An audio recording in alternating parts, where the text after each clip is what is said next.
Hi everyone, I'm Ranjitha and I've been working with Lizeth for the past 4 or 5 months now, and it's been amazing journey.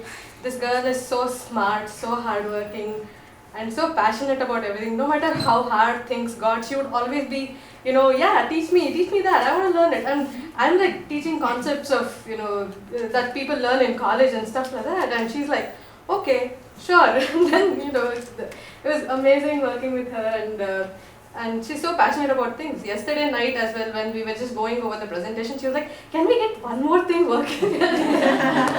So she made one more mini project yesterday evening itself. It's been great working with you, Lizeth. So here's Lizeth.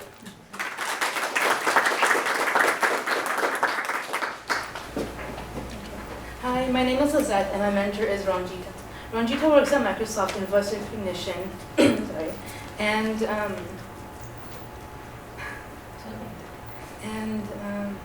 we both have had a lot of fun working together. We started meeting in January while others had already been working for a couple of months, but that was okay. And we started brainstorming ideas for our project. I had a couple of ideas first, but when she told me about Arduino and the projects we could have done, or the projects we could be making, I wanted to switch over.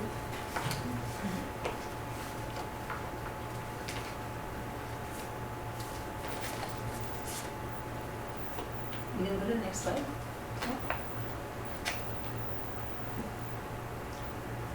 You have to point it at the screen.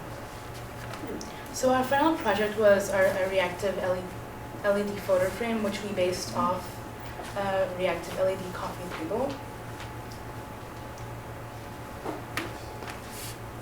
And you can see as his hands are moving, only the LEDs where his hands are on top are light up.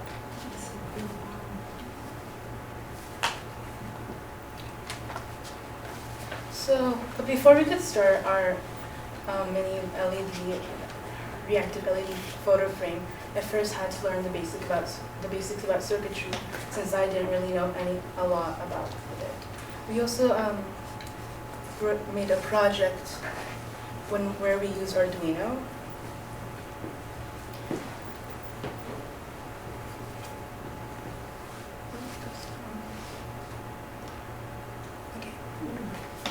So one of our small projects was making blinking LEDs, which we programmed on Arduino so they can alternately flash.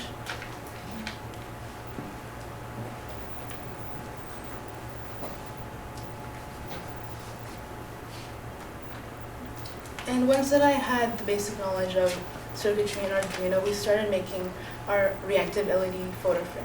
We used cardboard as a base, and we poked holes where the photodiodes, IR, and LEDs would go.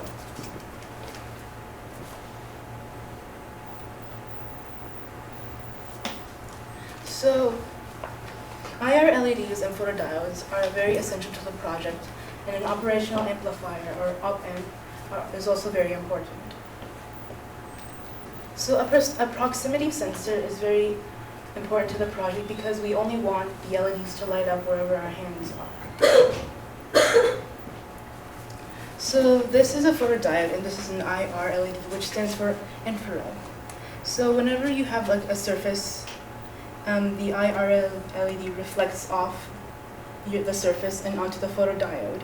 And when that happens, the LEDs surrounding it turn on. But when there is no surface on top of the IR LED, the photodiode remains, it behaves like an open circuit, and so the LEDs don't turn on. And this is just like a more complicated diagram showing the LEDs and photodiodes. And sometimes the operational amplifier, the output voltage is not very noticeable, so we use an op-amp, an operational amplifier, to make these numbers bigger and more distinct. So even if the difference is small between inverting and non-inverting input, the op-amps amplify it so into a large output voltage.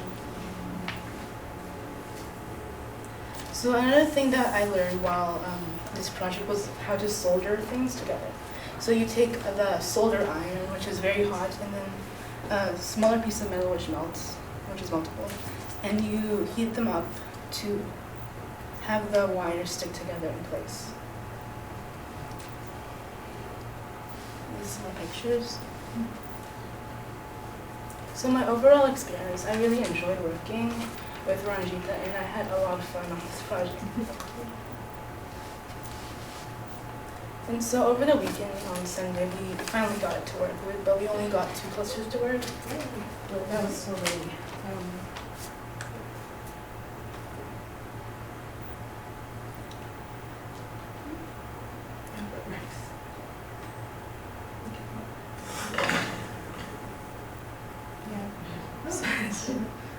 So as my hand goes over it, it lights on, but